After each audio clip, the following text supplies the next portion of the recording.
গভীর রজনীতে আল্লাহর নবী বিশ্ব নবী রাহমাতুল লিল আলামিন হুজরা শরীফ থেকে প্রচন্ড শীতের মধ্যে বের হয়েছেন। এমনি তাকায়া দেখে একজন বাঁকা হয়ে দাঁড়াইছে, সোজা হয়ে দাঁড়াতে পারে না, কাপড় এইভাবে ধরে রেখেছে। দাঁড়ায় বলেন আসসালাতু ওয়াসসালামু আলাইকা ইয়া রাসূলুল্লাহ। আল্লাহ নবী বলেন, কে রে তুমি এত গভীর রজনীতে আমাকে সালাম দিচ্ছ? আল্লাহ নবী যেই মাত্র জিজ্ঞাসা করলেন, উনি ডাকতে, হুজুর আপনি কি আমাকে চিনতে পারেন নাই? আমি আব্দুল্লাহ। আল্লাহ নবী বলেন, কোন আব্দুল্লাহ? ওগো নবীজি, কিছুদিন আগে ইসলাম ধর্ম গ্রহণ করেছি, আমার নাম ছিল আব্দুল উজ্জা, আমি আপনার নামটা পরিবর্তন করে আব্দুল্লাহ রেখেছেন, আমি সেই আব্দুল্লাহ। আল্লাহ নবী ডাকতে বলেন, আমার আব্দুল্লাহ তো ধনী বাপ চাচা, তার বাপ চাচা ধনী ব্যবসায়ী ছেলে, সকাল বিকাল কাপড় পরিবর্তন করে আসতো। আজকে তো দেখা যায় গায়ে কাপড় নাই, একটা কাপড়ের টুকরা পরিধান করা, সোজা হয়ে দাঁড়াতে পারে না, তার লজ্জাস্থান খালি হয়ে যায়, হাত দিয়ে ধরে রাখছে কোনো রকমে কাপড়ের টুকরা। আল্লাহ নবী বলেন, আমার আব্দুল্লাহর এই অবস্থা কেন? শীতের মধ্যে তরতর করে কাঁপতেছে, কিন্তু কোনো কথা বলে না, কোনো ডাক দেয় না। নবী গো, অপেক্ষায় বসে আছি, কোন সময় আপনি বের হবেন? আপনার নুরানি চেহারা যদি এক নজর দেখতে পারি, তাহলে আমার অন্তরে আর কোনো দুঃখ থাকবে না। আল্লাহ নবী বলেন, কি হলো তোমার এই অবস্থা কেন? আব্দুল্লাহ, হুজুর আপনার দরবারে কেন আসা যাওয়া করি? আমার চাচা আমাকে বলেছেন বাড়ি ছেড়ে দিতে হবে, আর না হয় মুহাম্মদের দরবার ছেড়ে দিতে হবে। নবী গো, আমি ঘোষণা দিয়েছি, প্রয়োজন বোধে আপনার বাড়ি কেন তামাম পৃথিবী ছেড়ে দিতে পারি, কিন্তু একটি মুহূর্তের জন্য বিশ্ব নবীর দরবার আমি ছাড়তে পারবো না। আমাকে বাড়ির থেকে বের করে দিয়েছে, বের হওয়ার সময় বললো কাপড় চোপড় গুলো দিয়ে যাও, এগুলো তো আমাদের। উদ্দেশ্য হইল আমি উলঙ্গ হয়ে গেলে এটা যাব না, লজ্জায় তখন ঘরে বসে থাকবো, আপনার দরবারে আসবো না। আমি তখন আমার চাচাকে জানিয়ে দিলাম, ওগো চাচা, কাপড় হারাতে পারি, ইজ্জত সম্মান হারাতে পারি, আমি সর্বহারা হতে পারি, কিন্তু আল্লাহর কসম ঈমান হারা এক মুহূর্তের জন্য হতে পারবো না। আজকে যদি শরমের আর ইজ্জতের বয়ে কাপড়ের জন্য আমি ঈমান হারা হয়ে যাই, মৃত্যুর পরে কবর থেকে উলঙ্গ হয়ে আল্লাহর দরবারে উঠব, উলঙ্গ অবস্থায় জাহান্নামের মধ্যে দেওয়া হবে। আল্লাহর নবী আমার কাপড় চোপড় গুলো রেখে দিয়েছে, আমি আমার মার সামনে দাঁড়িয়ে বললাম, মা গো, মা একটা কাপড় দেন না, আমি আমার লজ্জাস্থান রেখে বিশ্ব নবীর দরবারে যাব। ওগো মা, একটা নজর যদি আল্লাহর নবীকে দেখতে পারি, তাহলে আমার মনে আর কোনো ব্যথা থাকবে না। এই বলে হুজুর আমার মা একটা কাপড় দিয়েছেন, কোন রকমের লজ্জাস্থান রেখে আপনার হুজুরের সামনে এসে বসে আছি। কোন সময় আপনি বের হবেন, আপনার চেহারা মুবারক একটা নজর দেখার জন্য বসে আছি।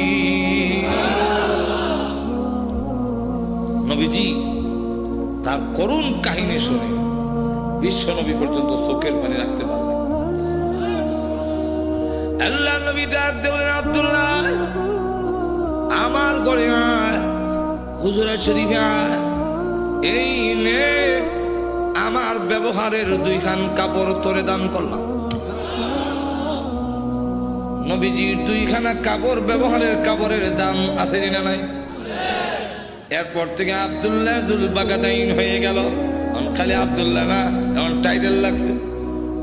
আল্লাহ নবী আব্দুল্লাহ বল, তোর কোনো আকাঙ্ক্ষা আছে নি? আব্দুল্লাহ দাদা, হুজুর দুনিয়ার কোনো আকাঙ্ক্ষা নাই, আপনার কাছে আমার একটা দরখাস্ত। ওগো নবীজি, আপনি বলেছেন শাহাদাতের মরণ হইলে মরণের কষ্ট হয় না,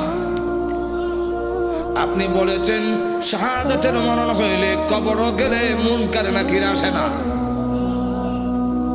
আপনি বলেছেন শহীদ হয়ে মরলে কিয়ামতের মাঠে কোনো হিসাব কিতাব হবে না, বিনা হিসাবে জান্নাতে যাবে। তাই তাই আমার দরখাস্ত, ওগো নবীজি আপনি আল্লাহর কাছে বলুন আমার শাহাদাতের কামনা যেন মহান আল্লাহ কবুল করে নেন। নবীজি দোয়া করে দিলেন, দোয়া রসুলের দোয়া, হাত উঠাইতে দিদি কবুল হইতে। আল্লাহ নবী বিশ্ব নবী রাহমাতুল লিল আলামিন দোয়া করে দিলেন। এখন আব্দুল্লাহর জন্য দোয়া কেমন কবুল হয়ে গেছে। তবুকের যুদ্ধে গেলেন, কিন্তু তবুকের যুদ্ধটা হলো না, ফিরে আসবেন। আব্দুল্লাহ রাস্তার মধ্যে অসুস্থ হয়ে গেলেন, সেখানে তিনি ইন্তেকাল করলেন। আল্লাহ নবী ঘোষণা দিয়েছেন, আল্লাহর রাস্তায় যখন মানুষ বের হয়ে যায়, রাস্তায় মারা গেল শাহাদাতের সওয়াব তাকে দেওয়া হয়। আমার আব্দুল্লাহকে গোসল দাও, কাফন পরাও, আমি নিজে জানাজার নামাজ পড়াবো। নবীজি নিজে জানাজার নামাজ পড়াইয়া লাশ যখন কবরের দিকে নিয়ে যায়, নবীজি পিছনে পিছনে যায়। কবরের পার গেলে পড়ে ডাক দিয়ে বলে, সাহাবীরা রে, কেউ কবরে নামবে না, আমি তার কবরে নামবো। নবীজি আব্দুল্লাহ রাদিয়াল্লাহু আনহুর কবরে নামে দুই হাত উপর থেকে বলে দিয়ে বলেন, রে আব্দুল্লাহ, সাহাবীরা দে লাশটা আমার হাতে দে। দে আমার আব্দুল্লাহর লাশ আমার কোলে ছেড়ে দে। নবীজির কোলে ছেড়ে দিলে নবীজি এইভাবে লাশটা উপর দিকে উঠাইয়া আকাশের দিকে তাকায় বলে, আল্লাহ আমি আব্দুল্লাহর প্রতি খুশি, তুমিও খুশি হয়ে যাও। আল্লাহ এখন আব্দুল্লাহর লাশটাকে আমার কোল থেকে তোমার রহমতের কোলে আমি স্থানান্তর করতে চাই। এই কথা শুনে সাহাবীরা গইরে কবর পার কান্না শুরু করেছেন। বিশেষ করে সাদ ইবনে আবি ওয়াক্কাস রাদিয়াল্লাহু আনহু ডাক দিয়ে বলে, মাটিতে গইরে কান্না আর বলে, আব্দুল্লাহ রে, এই লাশটা তোর না হইয়া আমার যদি হতো রে, আমার ভাগ্য কত ভালো ছিল রে আব্দুল্লাহ। এই লাশ তোর না হইয়া আমার যদি হতো, যেখানে আল্লাহর নবী বলতেছেন, আল্লাহ আমি খুশি, মেহেরবানি করে তুমিও আমার আব্দুল্লাহর প্রতি খুশি হয়ে যাও। লক্ষ্য করে দেখুন, এইভাবে অনেক ঘটনা সারা রাত বললেও তো শেষ হবে না। এইভাবে বাড়ি ঘর ছেড়ে দিয়েছেন আল্লাহর দ্বীনের জন্য, ইসলামের জন্য, আল্লাহ নবীর জন্য। কিন্তু আবু লাহাবের ছেলে যেমন বাবা তেমন ছেলে উতবা আল্লাহ নবীর সামনে গিয়ে বলে, ওগো মুহাম্মদ, আপনার আল্লাহর টাল্লা এগুলো আমরা মানি না। আর তো জোরে কর না। আর নবীজির সামনে দাঁড়ায় বলে, আপনার দুই মেয়েকে তালাক দিলাম। নবীজির তাফসীরে মাযহারিতে লেখে, আল্লাহর নবীর উপরে হামলা করে টান দিয়ে জামা ছেড়ে ফেলেছে। নবীজি চোখের পানি ছেড়ে দিয়ে কাঁদলে, হ্যাঁ প্রভু, আমার জামা ছিঁড়েছে, এই জন্য আমি ব্যথা পাইনি। আমি কত আঘাত খাইলাম তোমার দ্বীনের জন্য, তোমার জন্য, তোমার দ্বীনের জন্য যদি আমি কষ্ট পাই, আমার তেমন কষ্ট লাগে না। ও প্রভু, আমার মেয়েকে তালাক দিয়েছে, এই জন্য দুঃখ লাগে নাই, দুঃখ লেগেছে। আমার সামনে যদি তোমাকে কেউ অবজ্ঞা করে, তোমাকে অপমান করে, আমি রাসূল কখনো বরদাস্ত করতে পারি না। আমার বাস্তবিকই যাদের ভিতরে ঈমান আছে, ঈমানদার কখনো দুনিয়ার সকল কিছু বরদাস্ত করতে পারে, কিন্তু আল্লাহ নবীকে অপমান করবে, এই পৃথিবীর কোন মুমিন কখনো বরদাস্ত করবে না। এর নামই হলো ঈমান। জোরে কোন ঠিক কিনা? এই জন্মতে আল্লাহ চললে, আল্লাহ নবী চললে, আল্লাহর দ্বীনে চললে মুমিন তার জীবন উৎসর্গ করতে পারে, কিন্তু আল্লাহর অবমাননা কখনো মুমিন বরদাস্ত করতে পারে না। তাই আমার আল্লাহর নবী, আল্লাহর মহব্বত নবীর অন্তরে বেশি না কম? আর তো জোরে কর না। সকলের চাইতে বেশি না কম? নবীজি কান্দেন আর বলেন, প্রভু গো, আমার আমার সামনে কেমনে কয় তুমি আল্লাহ টাল্লাহ, এত বড় নিমক কানা মানলা আমি কেমনে বরদাস্ত করি? আল্লাহ ডাক দেওয়ার নবী গো, আমি বানাইছি নিজের সন্তান যদি নিজের দারিদ্র্যের টান মারে দুঃখ লাগে না? না লাগে? নিজের সন্তান যদি কিল মারে খাবলায় কষ্ট লাগে না? আপনার কষ্ট লাগে না, কিন্তু দেখবেন আপনার মা এই জিনিসটা বরদাস্ত করবে না। আপনার ছেলে আপনাকে যদি দারিদ্র্যে টান মারে আপনার কিন্তু কষ্ট লাগে না? আপনার যদি খাবলা মারে আপনার কষ্ট লাগে না? মাথা শুরু করে টানে আপনার কষ্ট লাগে না? লাথি মারে কষ্ট লাগে না, কিন্তু আপনার মা যদি দেখে তখন বরদাস্ত করে না। দেখে তাহলে আল্লাহ ডাক দিয়ে বলে, আমি বানাইছি মানুষ, এই মানুষ যদি আমার সাথে বেয়াদবি করে আমাকে গালি দেয়, আমার বিরুদ্ধে বলে, এত আঘাত লাগে না, কিন্তু আমার নবীকে যদি কেউ কিছু কয় আমি আল্লাহ বরদাস্ত করি না। আমার নবীর বেয়াদব আমি আল্লাহ ছাড় দেই না। আমার নবীর গায়ে আঘাত করলে আমার কষ্ট লাগে। সে পাথর নিয়ে আপনাকে মারতে এসেছে, এই জন্য আমি আল্লাহ আয়াত নাযিল করে জানায়া দিলাম। নবীজি এখন বদদুয়া করেন, আল্লাহ তোমার কুকুর সমূহ থেকে একটা কুকুরের উপরে মুসাল্লাত করে দাও, ছড়ায়া দাও। আল্লাহ আবু লাহাবের ছেলে উতবার উপরে তুমি কুত্তা লাগায়া দাও।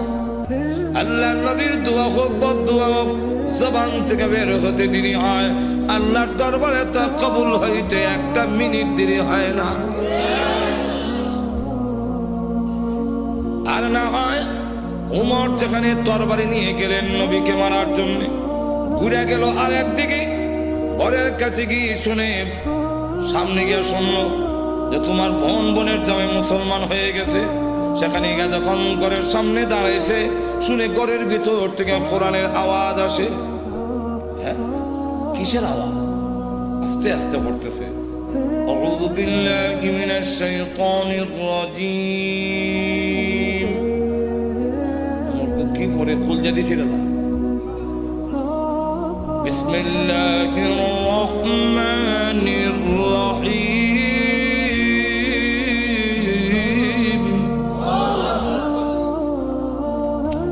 এই করকে আওয়াজ হইনা ফাতেমা কাহা আজরাইল আইছে,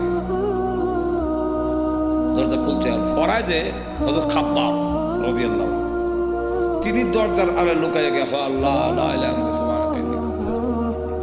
বোন এবং বোনের জামারে তো একবারে মারবে না, উমর তো আমারে দুই টুকরা করলো, তরবারি হাতই আছে। দরজার আড়ে লুকাইয়া খালি খতমে রাসূল। উমর ঢুকা তার বোনরে দিল এক থাপ্পড়, বোনের জামাইরে থাপ্পড় খাইয়া উল্টে গিয়ে বসছে। বোন বাধা দিয়ে আমার স্বামীরে মারো কেন? দিলাম তোরা একটা। বোন যখন থাপ্পড় খাইছে, খানের পর্দা বেঁচে গেছে, বোন তখন কয়, শোনো, তুমি যেমন খাত্তাবের ছেলে, আমিও খাত্তাবের মেয়ে। তুমি জানো না ইমান এমন এক জিনিস, এটার মধ্যে যত চাপ দেওয়া যায় অত এটার স্প্রিড। ইমানদার এমন এক জিনিস, এটার যত গুতা দিব অত ভালো।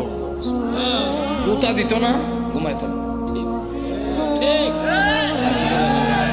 চিড়িয়াখানা গেছে, ঢাকা চিড়িয়াখানা, এক বেটা গিয়ে দেখে ফিঞ্জিরের ভিতরে রড দিয়া বাঘ তো আটকাইতেছে, দেখছেন না? তো চিড়িয়াখানার খানা এটা তো আর উন্মুক্ত না, সে যেভাবে মুক্ত বড় ধরে খাইতো এভাবে তো খাইতে পারে না, সামান্য খাওয়ান ভাই করে রয়েছে। তো ধর্ষণার্থী একজন দেখুন না, এক লোকটা কয়, এটা শুনছি বাঘ, এটা দিয়ে ছাগল। বাঘে না মানুষ দেখলে তর্জন গর্জন করে, এটা দিয়ে কিচ্ছু কয় দিছে ছাতিটা গুতা। খাওয়ান ঠিক ভাই হয় না, করে রয়েছিলাম তোমার এখানে গুড়া কিমরে কামড়া গুতা দেশ করে জানোস না ভাগ গুতা দিলে ভালো উঠবো, যেমন গুতা দিছে এমন হাত হাত করে দেন হারিয়েছে, জুতা মুজা হাতে হারাই একটা দিছে ধরে কোন ঠিক কিনে ফাতেমা ডাক দেখো, ভাই তুমি যে আমার শর্ট দিছে মনে করছো আমি বন্ধ হয়ে যাবো? সুস্পষ্ট করে বলে দেই, সত্য ধর্ম গ্রহণ করছি, মারতে পারো, জীবন গেল ছাড়তে। এখন কয় এই এটা নিয়ম। মানুষ যখন দ্বীনের উপরে, ইসলামের উপরে অটল অচল থাকে, তখন তারা আল্লাহ সাহায্য আসে। আর যারা নির্যাতন করে হেরার দিলের মধ্যে আল্লাহ ডর ঢুকাইয়া দেয়।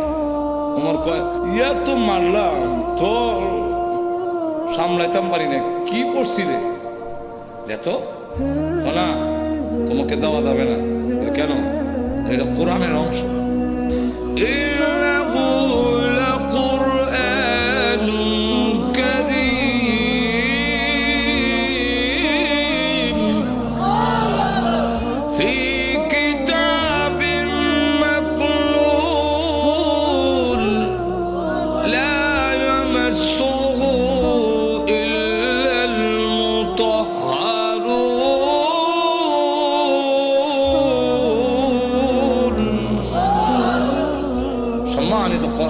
লোহে মাহফুজে সংরক্ষিত, এটা স্পর্শ করা যায় না অপবিত্র অবস্থায়।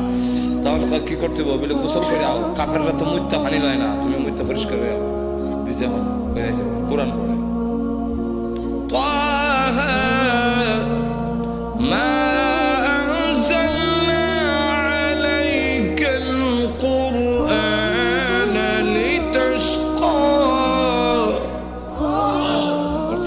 ওই আয়াত পর্যন্ত গেছে।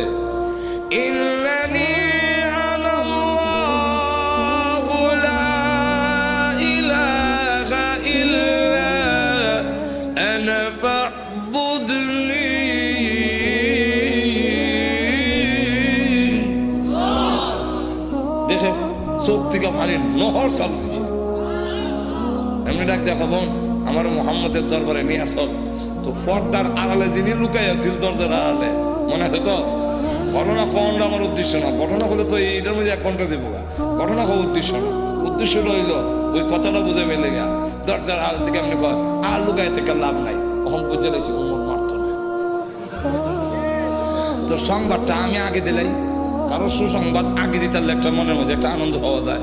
তো আমি আগে দিলাই, এমনি দরজার বাইরে থেকে আড়াল থেকে বেরিয়ে কয়, তাদেরকে কোরআন শরীফ আমি পড়েছি। আচ্ছা, তো আপনাকে সুসংবাদটা দেওয়ার জন্য বেরিয়েছে, লুকাই আসলাম। কি সুসংবাদ?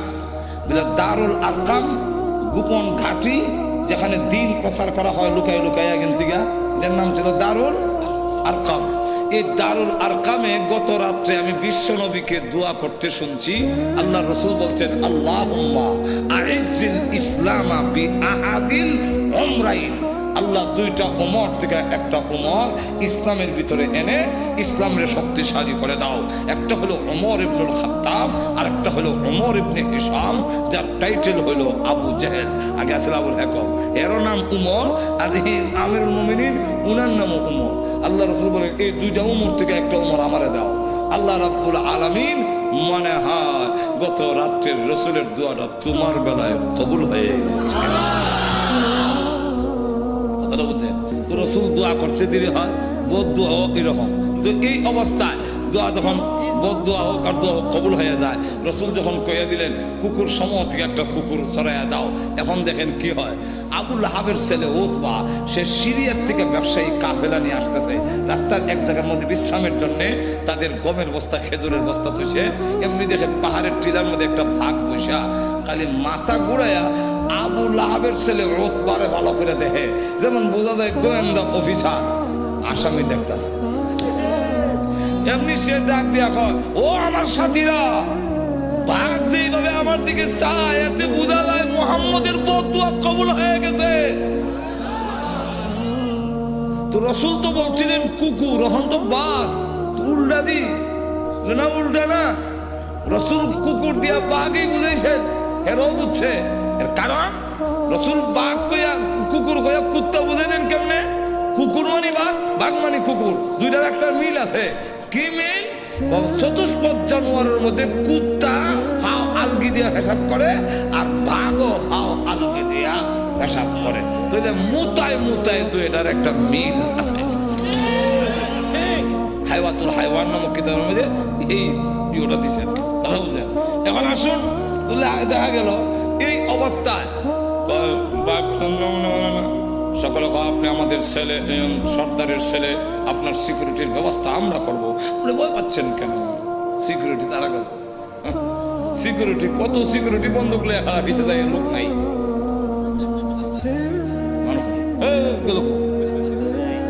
বহুত ঘটনা আটো ধরে কর না, গজব আসবার হইলে ফিরাইতে পারে না।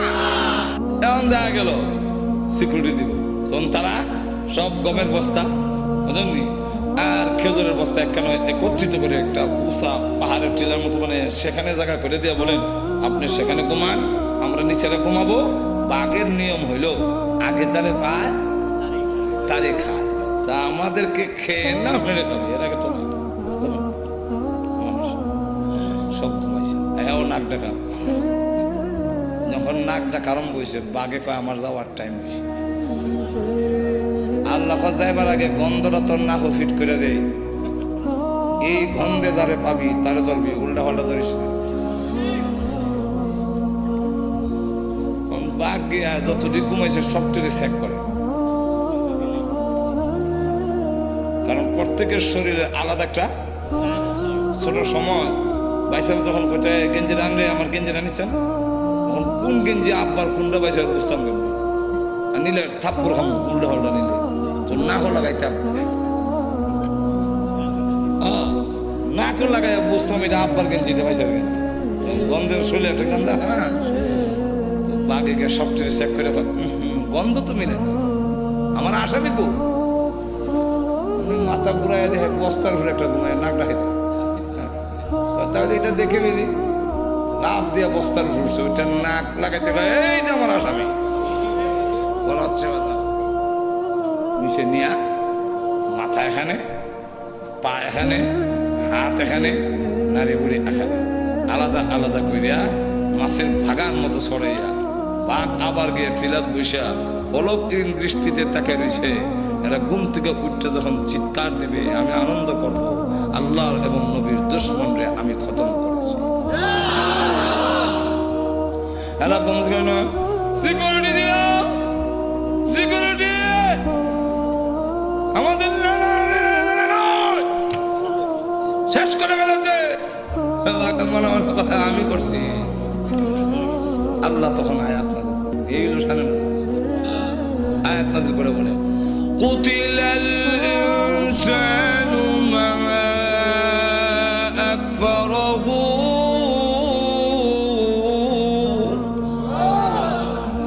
মানুষ ধ্বংস হয়েছে নি আর তো ধরে কন রক্ষা করতে পারছে। আপনি আমিও ধ্বংস হব মরণের সময়, কেউ আমাদের রক্ষা করতে আর তো ধরে কন কাল্লা ইযা বালাগাতিত তারাকিয়া ওয়া কিলা মান রাক,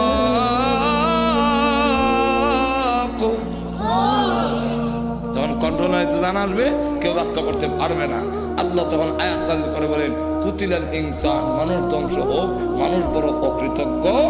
এখন আল্লাহ এক একটা নিয়ামতের কথা তুলে ধরে বলেন তুই যে অতিকৃতজ্ঞ হইলে একটু চিন্তা করলি না, মিন আইয়ি শাইইন খালাকা, তুই কিসের তৈরি, তোরে কি দিয়ে বানানো হইলো, এটার জবাব আমরা দিতে পারবো না, কারণ আমি জানি না তুই কি দিয়ে বানিয়েছিস। এর লাগে আল্লাহ নিজেই জবাব দিয়েছেন মিন নুতফা, নাপাক পানি দিয়ে বানাইছি, যেটা অত্যন্ত ঘৃণিত, আমি আল্লাহ এত সুন্দর করে তোরে বানাইলাম।